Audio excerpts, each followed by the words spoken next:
And really, I mean, from our perspective, the #1 goal was to develop Surfrider ambassadors, you know, kind of what I was just touching on right there. There's my buddy Alan Honadel, who was one of the former chairmans on Hold On to Your Butt Day, our big cigarette litter awareness day. It's actually coming up next Saturday. But they're out there, you know, raising awareness. You know, as Surfrider sees people out in the community having fun, you know, that's going to draw people in. It seems like inherently a lot of times surfers are independent by nature. You know, surfing is kind of an independent sport, unless you're going tandem, you know. I mean, you can paddle out with your buddies and your friends, but, you know, once you catch that wave, it's really just you. And a lot of times that kind of... Sorry. That's true. That's a good point. No doubt. But that kind of translates into, you know, a lifestyle for surfing. You know, it's almost like surfers are averse to crowds. You don't want to go to a crowded lineup. You want to go somewhere where you can kind of do your own thing a lot of times. You know, it's great to paddle out with your friends and everything. But that kind of translates, you know, a lot of times towards land. And a lot of times, you know, people, you know, need some sort of structure, need to see the fun aspect to pull it in.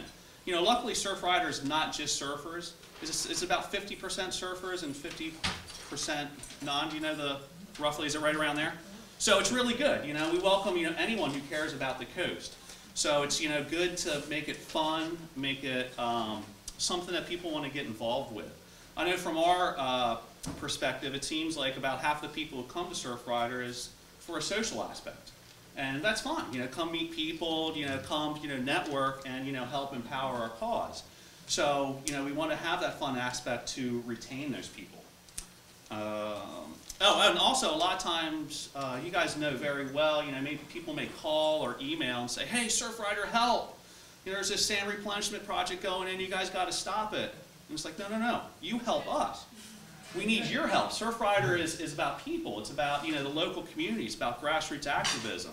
So if you have something like the core volunteer training, it's like, hey, here's how you help. We need you to help us. You know, we can't just take all these requests and say, hey, you know, we're going to go solve this problem, that one.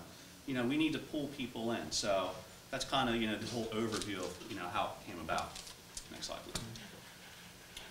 I'm going to bring Lindsay in to help touch upon some of this. Okay, so some of the other goals besides everyone having fun are to inspire members to increase their involvement and to empower them to become leaders on their own. Also establish a core group of volunteers for you guys as campaign managers or executive committee members to call upon for a tabling or for an event or for a campaign, when you need bodies, when you need voices, for beach cleanups. You also strengthen your community. People get to know each other better. It gives them another opportunity for them to connect in the way that they really want to connect with Surfrider. And so they establish better relationships among themselves. And I always just go back to raising awareness. That's, you know, a big thing that I always just focus on.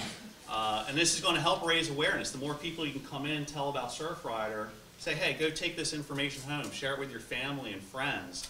That makes just as big a difference as them becoming an individual member. If they can spread the word and maybe get 2 or 3 members, or, you know, at least raise awareness about these important issues, that's a victory in itself.